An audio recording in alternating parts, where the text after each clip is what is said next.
નમસ્કાર મિત્ર यही है सही भारत યુટ્યુબ ચેનલમાં આપનું હાર્દિક સ્વાગત છે। હું છું પ્રેમજીભાઈ પરમાર।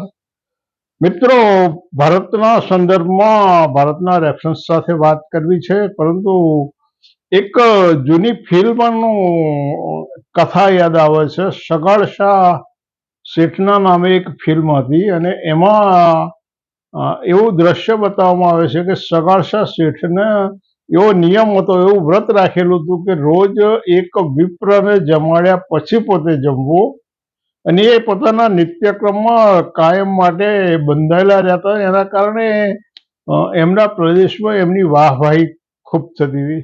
એટલે આ જોઈને એક અદેખાને ટૂંકાપણાનો હતો, એને પણ એવી ઈચ્છા જાગી કે હું પણ સગાડશા શેઠથી કેમ આગળ ના વધી જાઉં।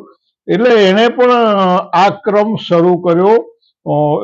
ગમે ત્યાંથી વિપ્રને શોધી લાવે, પછી એને જમવાના નામે બેસાડી અને એક કોળિયો પીરસે અને એક કોળિયો વિપ્ર જમી રહી પછી એને પાણી ધરી દેવામાં આવે, એટલે એને પરાણે ત્યાંથી ઊભો કરવાનો પ્રયાસ કરવામાં આવે।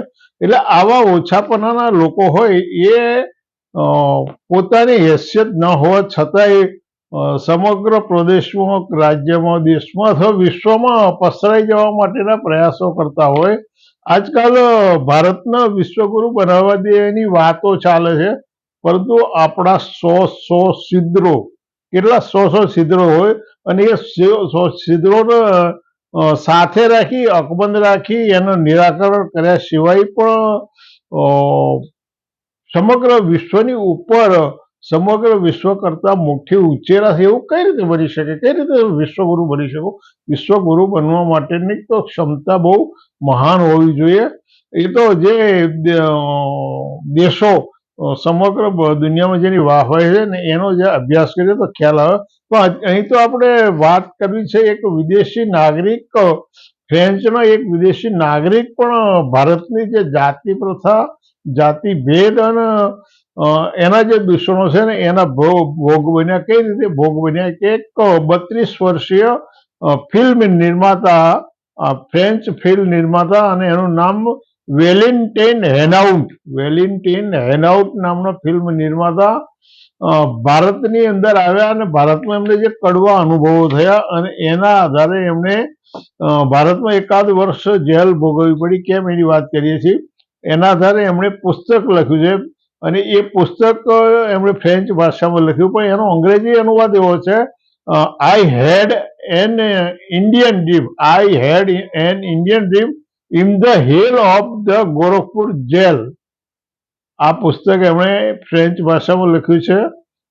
15મી જાન્યુઆરી 26ના રોજ લોન્ચ થયું છે આ પુસ્તક, અને એમાં એમણે જે અનુભવો વર્ત્યા છે, એટલે ભારતની અંદર એ બિઝનેસ વિઝા ઉપર આવ્યા હતા, અને એનો હેતુ, ભારતમાં આવવા માટેનો હેતુ, ભારતની અનુસૂચિત જાતિની મહિલાઓ સાથે જે જાતીય ભેદભાવ અને અત્યાચારો થાય છે એના પ્રોજેક્ટ ઉપર કામ કરી રહ્યા હતા, અનુસૂચિત જાતિની મહિલાઓ પર। અને આ દરમિયાન 10મી ઓક્ટોબર 2023ના રોજ ગોરખપુરમાં શેડ્યુલ કાસ્ટ, ઓબીસી અને મુસ્લિમના લોકોનો એક કાર્યક્રમ હતો, ઘેરા ડાલો। આ કાર્યક્રમ હતો। આ કાર્યક્રમની અંદર ઘણી બધી પોલીસ હાજર હતી અને આ ફિલ્મ નિર્માતા પણ ત્યાં હાજર હતા। એટલે એક દેશી લોકોની વચ્ચે ગોરો હતો, અને ગોરોને જોઈ અને આ હેનાઉટની, એ કોઈ પોતે ફિલ્માંકન નથી કરી રહ્યા, પરંતુ એ આ બધું એના માટે તો નવી હોય એટલે બધું જોઈ રહ્યા હતા, અભ્યાસ કરી રહ્યા હતા। એટલે કંઈ પણ કીધા સિવાય સીધી એમની હોટલ ઉપરથી એ દિવસે ધરપકડ કરવામાં આવી અને ગોરખપુરની કેન્ટ પોલીસ સ્ટેશનમાં એમની સામે બિઝનેસ વિઝાની શરતોનો ભંગ અને ફોરેનર્સ એક્ટ 1946ની કલમ 14B મુજબ ગુનો નોંધવામાં આવ્યો। એકાદ વર્ષ સુધી એમને ગોધી રાખવામાં આવ્યા, પરંતુ એ વખતનું જે ગોધી મીડિયા હતું એમણે કાગાળો મચાવી દીધી અને જુદા જુદા હેડિંગ સાથે એમની વિરુદ્ધમાં એક મોટો ઉહાપો મચાવવામાં આવ્યો, એમ કે વિઝા ધોરણોનું ઉલ્લંઘન કરવા માટે એક ગોરવાનો પ્રયાસ ને બધા જાત જાતના એમણે હેડિંગ્સ દ્વારા આ ભાઈશ્રીનો બદનામ કરવાના પ્રયાસો કર્યા, પરંતુ વાસ્તવિક રીતે એમની સામે બીજા કોઈ એવા આક્ષેપો ન પૂરા થયા, પરંતુ વિઝાના ઉલ્લંઘન બાબતે એમનો દોષી ઠેરવી અને એકાદ વર્ષ જેવી એમને જેલ ભોગવી હોય અને 2024ના આખરમાં ભારત છોડવાની એમને મંજૂરી અપાઈ. પરંતુ એમને જે જેલોમાં પૂરી રાખવામાં તો પહેલો રાતનો એમનો જે અનુભવ હતો કે એક બેરેકમાં 300 કેદીઓ હતા અને 300 કેદીઓની વચ્ચે સુવાની અને બેસવાની જગ્યા નહોતી. આવી સ્થિતિની અંદર એમણે પહેલી રાત પસાર કરવી પડી.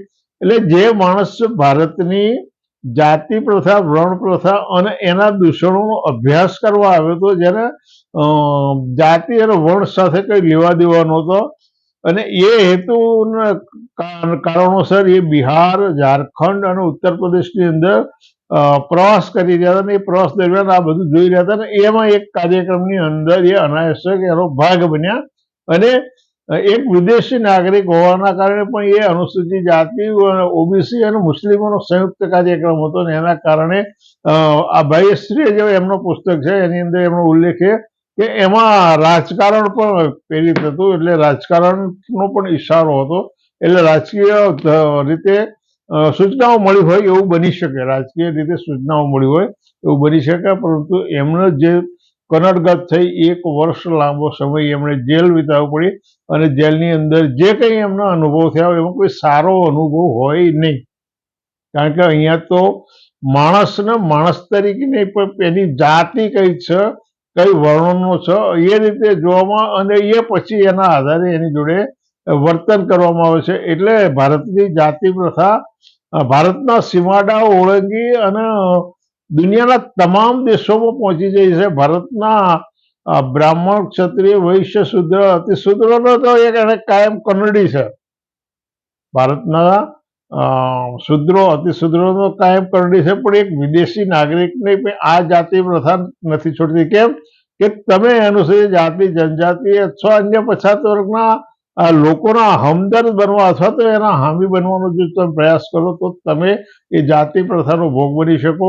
અને આ એક બહુ કડવી વાસ્તવિકતા છે કે આ ભારતની જાતિ પ્રથા જ્યાં સુધી અસ્તિત્વ હોય, એના દૂષણો અસ્તિત્વ હોય, ત્યાં સુધી તમે દુનિયાની અંદર ઉન્નત મસ્તકે ના ફરી શકો. તમે ગમે તેટલા ખોટા દાવો કરતા હોય અને એ પ્રથા બીજા લોકોએ અપનાવી છે એવા દાવો કરતા હોય, એ બધું સરાસર જૂઠ છે. અને જૂઠ એ આ સંસ્કૃતિનો ભાગ હોય ને એવું આ જે લોકો બોલી રહ્યા છે એની ઉપરથી લાગે છે. એટલે તમને આમાં તથ્ય લાગતું હોય તો ચેનલ સબસ્ક્રાઈબ કરો, લાઈક કરો, શેર કરો, કમેન્ટ કરો. ફરી મળીશું. આવજો.